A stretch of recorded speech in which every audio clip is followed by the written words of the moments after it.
ಅವರು ಡಮ್ಮಿ ಅಂತ ನಿಜವಾಗ್ಲೂ ಹಾಗನ್ನಿಸ್ತಾರ? ನನಗೆ ನಮ್ರತಾ ಡಮ್ಮಿ ಅಂತ ಅನಿಸ್ತಾ ಇಲ್ಲ. ಬಟ್ ನಮ್ರತಾ ಬಂದು ಇನ್ನೂ ಸ್ವಲ್ಪ ಸೆಲ್ಫ್ ಕಾನ್ಫಿಡೆನ್ಸಂಗೆ ಧೈರ್ಯವಾಗಿ ಆಡಬೇಕು ಅಂತ ನನಗೆ ಅನಿಸುತ್ತೆ. ಅದು ನಾ ಅವಳಿಗೆ ಹೇಳಿದ್ದೀನಿ ಕೂಡ.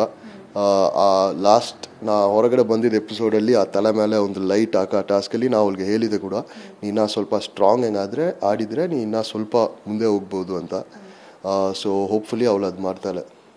ನಿಮ್ಮ ಪ್ರಕಾರ ಈ ಬಾರಿಯ ಬಿಗ್ ಬಾಸ್ ಟಾಪ್ 5 ಕಂಟೆಸ್ಟೆಂಟ್ ಅಂತ ಅಂದರೆ ಯಾರು? ನನ್ನ ಪ್ರಕಾರ ಟಾಪ್ 5 ವಿನಯ್, ಕಾರ್ತಿಕ್, ಪ್ರತಾಪ್, ಸಂಗೀತ ಆ್ಯಂಡ್ ವರ್ತೂರ್ ಹಂಗಿರ್ಬೋದು. ವರ್ತೂರ್ ಇಲ್ಲ ಮೇ ಬಿ ತುಕಾಲಿ ಹಂಗಿರ್ಬೋದು ಕೂಡ. ವಿನ್ನರ್ ಯಾರಾಗ್ತಾರೆ ಮತ್ತು ನಿಮಗೆ ವಿನ್ ಯಾರಾಗಬೇಕು? ನನಗೆ ವಿನ್ ಬಂದು ವಿನಯ್ ಆಗಬೇಕು. ಬಟ್ ಇವಾಗ ಹೊರಗಡೆ ಬಂದು ಇವಾಗ ಇರೋ ಫಾಲೋವಿಂಗು ಅದೆಲ್ಲ ನೋಡುವಾಗ ಪ್ರತಾಪ್ ಇಲ್ಲ ಸಂಗೀತದಲ್ಲಿ ಒಬ್ಬರಂಗಿರ್ಬೋದು ಅಂತ ನನಗೆ ಅನಿಸುತ್ತೆ. ಯಾಕಂದರೆ ಅವರು ಫ್ಯಾನ್ಸ್ ತುಂಬ ಜಾಸ್ತಿ ಇದ್ದಾರೆ ಅಂತ ನನಗೆ ಅನಿಸುತ್ತೆ. ಬಟ್ ಎಲ್ಲರೂ ಹೇಳೋ ಪ್ರಕಾರ ಇದೆಲ್ಲ ಅವರು ಡಮ್ಮಿ ಅಂತ, ನಿಜವಾಗ್ಲೂ ಹಾಗನ್ನಿಸ್ತಾರ?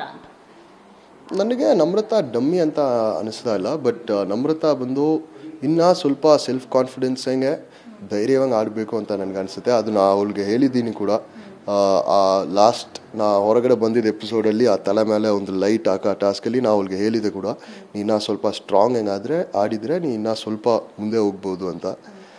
ಸೊ ಹೋಪ್ಫುಲಿ ಅವಳು ಅದು ಮಾಡ್ತಾಳೆ. ನಿಮ್ಮ ಪ್ರಕಾರ ಈ ಬಾರಿಯ ಬಿಗ್ ಬಾಸ್ ಟಾಪ್ 5 ಕಂಟೆಸ್ಟೆಂಟ್ ಅಂತ ಅಂದರೆ ಯಾರು? ನನ್ನ ಪ್ರಕಾರ ಟಾಪ್ 5 ವಿನಯ್, ಕಾರ್ತಿಕ್, ಪ್ರತಾಪ್, ಸಂಗೀತ ಆ್ಯಂಡ್ ವರ್ತೂರ್ ಹಂಗಿರ್ಬೋದು. ವರ್ತೂರ್ ಇಲ್ಲ ಮೇ ಬಿ ತುಕಾಲಿ ಹಂಗಿರ್ಬೋದು ಕೂಡ.